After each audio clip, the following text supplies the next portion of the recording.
नमस्कार दोस्तों, daily news India 1.0 में आपका बहुत बहुत स्वागत है। दोस्तों, बिहार में क्या हो रहा है?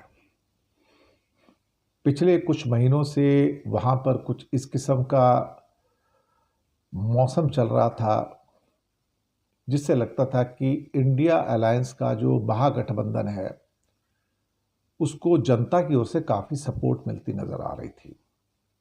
बहुत एक्टिविटीज़ थी, एसआईआर के खिलाफ आंदोलन थे, राहुल गांधी एक्टिव थे, तेजस्वी एक्टिव थे। जैसे जैसे इलेक्शन नज़दीक आया, चीज़ें बिखरनी शुरू हो गई और ऐसी बिखरी कि संभाल पाना ही मुश्किल हो गया। फ्रेंडली फाइट्स आखिरी तारीख तक आते आते अब तो नामांकन की दूसरी तारीख भी आ गई। हालात इस किस्म के हो गए कि यही फिक्स नहीं हुआ कि कौन कितनी सीटों पर लड़ेगा, कहां से लड़ेगा, कैसे लड़ेगा और किस किस्म का आपस में सपोर्ट बेस रहेगा। चाहे तेजस्वी की अपनी पार्टी हो, चाहे कम्युनिस्ट पार्टी का ग्रुप हो, चाहे राहुल की कांग्रेस हो या फिर मुकेश सैनी की वीआईपी हो, हर जगह से यही लगा कि आपस में जो फाइट है और जो वन अप मैनशिप है, वो वन अप मैनशिप कहीं ना कहीं महागठबंधन के चांसेस को ही किल कर रही है। मैंने एक बात हमेशा तेजस्वी के बारे में कही है कि तेजस्वी एक पर्टिकुलर पॉलिटिकल बैरियर को क्रॉस करने में कामयाब नहीं हो रहे हैं। जहां ये कहा जाए कि इस पार्टी को करीब 35 से 40% वोट मिल जाए, वो कभी नहीं हुआ यहां पर। तो आरजेडी उस लेवल पे कभी पहुंच ही नहीं पा रही जहां पे 35-40% के पिछले 20 सालों में उसको वोट मिल जाए। अगर आप 35% के बैरियर को भी क्रॉस नहीं कर पाते हो और अपने आप को बिहार की सबसे बड़ी पार्टी कहते हो और आपका इन्फ्लुएंस ले दे के एमवाई मुस्लिम यादव तक सीमित रह जाता है, तो फिर एक बात तो बिल्कुल पक्की है ना कि फिर आप चुनाव जीत नहीं सकते। राहुल साथ में हैं, उन्हें भी इस बात का एहसास है कि कांग्रेस कोई बहुत ज़्यादा सशक्त पार्टी के रूप में बिहार में नहीं है।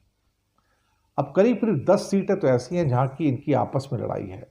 6 सीटें तो ऐसी हैं जिसपे आरजेडी और कांग्रेस आपस में लड़ रहे हैं। 3 ऐसी सीटें जहां पर कांग्रेस और कम्युनिस्ट पार्टी के कैंडिडेट लड़ रहे हैं और एक पर आरजेडी और वीआईपी भी। मुकेश सैनी तो एक किस्म से कहा जाए तो अंदर बाहर अंदर बाहर अंदर बाहर।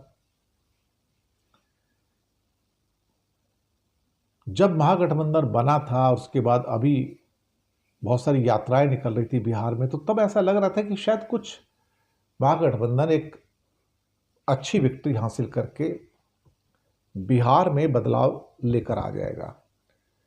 लेकिन अब स्थितियां थोड़ी सी यहां पर असमंजस की बन गई हैं। दोनों के नेता यानी कि इंडिया गठबंधन के नेता खुलकर एक दूसरे की लानत मलामत कर रहे हैं। अब शब्द भी बोले जा रहे हैं। हालात ऐसे हो गए हैं कि करीब करीब आरजेडी ने 1 दर्जन सीटों पर अभी अपने उम्मीदवारों को ही सिंबल नहीं दिए, जिसमें दिनारा, डिहरी, सासाराम, नवीनगर, गोह, रफीगंज, टिकारी, रजौली, गोविंदगंज, नवादा, रूनी सैदपुर, सुरसंड, बाजपट्टी। ये दिक्कत है सारी की सारी। और कांग्रेस और पवन खेड़ा कांग्रेस के हैं, अब वो कहते हैं कि नाम वापसी तक सब कुछ ठीक हो जाएगा। अरे, नॉमिनेशन के दिन तक ठीक नहीं हुआ तो नाम वापसी तक कैसे ठीक हो जाएगा? ये तो ऐसा लग रहा है कि मतलब उम्मीद के खिलाफ उम्मीद हो गई। ये तो चलिए ठीक है, अब जो भी हो जैसा भी हो, ऐसा लग रहा है कि महागठबंधन के नेता थोड़े से डैमेज कंट्रोल में लगे हैं। पर मुझे लगता है कि शायद देर हो गई है। जो काम आपको 15-20 दिन पहले, 1 महीना पहले कर लेना चाहिए था, वो आप अभी तक कर नहीं पाए हैं। अगर आप आखिरी दिन तक आपकी ये हाल है तो फिर क्या होगा? कांग्रेस और आरजेडी के बीच में ही कहलगांव, वैशाली, लालगंज, वारसिलीगंज, सिकंदरा कुटुंबों में आपसी लड़ाई भिड़ंत होने जा रही है। आप सोचिए, इन हालातों में आप जीतेगा कैसे? आप आपस में ही अगर एका नहीं, आपका आपस में अगर आपका यहां पर यूनिटी नहीं है, तो भैया आप जीतोगे कैसे? ये ठीक है कि एनडीए के अंदर भी सर फुटाबल चल रही है थोड़ी बहुत, और वहां भी नीतीश, चिराग, मांझी या कुशवाहा बीजेपी के साथ, वो भी, लेकिन बीजेपी एक चतुर खिलाड़ी है। वो धीरे धीरे सबको आईने में उतार लेती है, या तो उतार लेती है या धमका लेती है, जो भी कहा जाए। अब ये धमकाने वाली परिस्थितियां तेजस्वी और राहुल में नजर नहीं आती, लेकिन बीजेपी के अंदर हैं वो। तो अगर यही इनका महागठबंधन का टोटल अगर यही रवैया रहता है और थोड़े दिन तक, क्योंकि दूसरे चरण का नामांकन भी ये भरने का टाइम खत्म होने जा रहा है 2 दिन के अंदर, तो फिर आपके पास बचता क्या है? और पहले चरण के वोटिंग के अंदर सिर्फ ले दे के 15 दिन बचे हैं, चुनाव प्रचार के 15 दिन बचे हैं, और राहुल गांधी बिहार से गायब है। बिहार में नजर नहीं आ रहे भाई वो तो। आप चुनाव क्या खाक जीतोगे? जब जरूरत होती है आप वहां पर नहीं रहते हो, या तो यूपी में घूम रहे हो, या कहीं और घूम रहे हो, या विदेशों में घूम रहे हो। और जब जरूरत नहीं थी उस टाइम आप बिहार के अंदर चक्कर काट रहे थे और यात्राएं कर रहे थे। भैया उससे हुआ क्या? जो थोड़ा बहुत असर था वो जमीन पे, वो भी खत्म हो गया। यहां तो लोग रात गई बात गई वाली बात करते हैं ना, जो ताजा ताजा आपका इंपैक्ट है उसी के बेस पे तो आप जीत जाओगे, अदरवाइज आप क्या करोगे यहां पर?